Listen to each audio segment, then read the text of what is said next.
Hey guys, how you doing? Welcome to another edition of the Plant Spot. Today, Addie and I thought I'd introduce you guys to Addie, since she likes to be in the plant room when we're doing videos. We're going to talk to you today about the little asparagus fern. So if you like this type of content, stick around. Addie, say hi to the camera. No, she doesn't like taking pictures, y'all. There she is. All right, we'll be right back.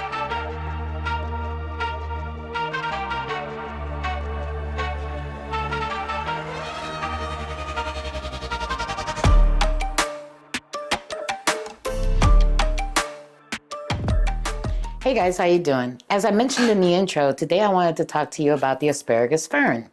Now, this little jewel is native to South Africa, and there are several varieties of this fern.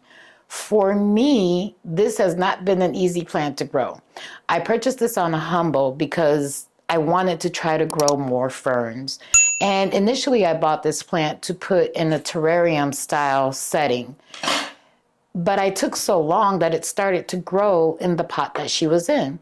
So recently I up-potted her to a soil mix that contains a lot of cocoa husk peat type thing with a little bit of perlite and some orchid bark.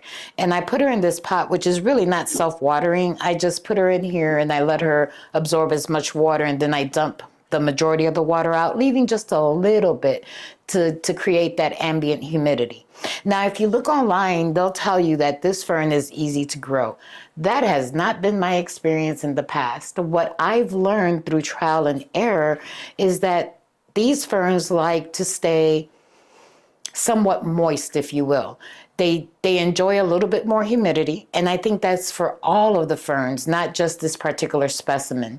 They do enjoy bright and direct light. Currently, this fern lives over here on this shelf closest to the window. Now, this window faces east, and I think she enjoys that bright and direct light. She is, I don't know, she's very whimsical. So again, I've only had this fern maybe about 6 months. And in those 6 months, she's put out some considerable growth. If you like plants that are, I won't say weird, but just, and it's not uncommon either, so that would be the wrong word to use, just whimsical, this would be a good choice, any of the ferns in this particular family. So if you look online, you'll see, that it's native to South Africa, and there are some versions of this plant that are actually edible.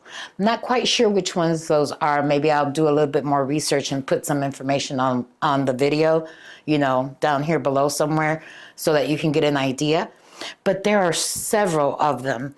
This particular one is called, have to look at my notes. It's referred to, the common name is asparagus grass or lace fern, and it's said to be part of the asparagus,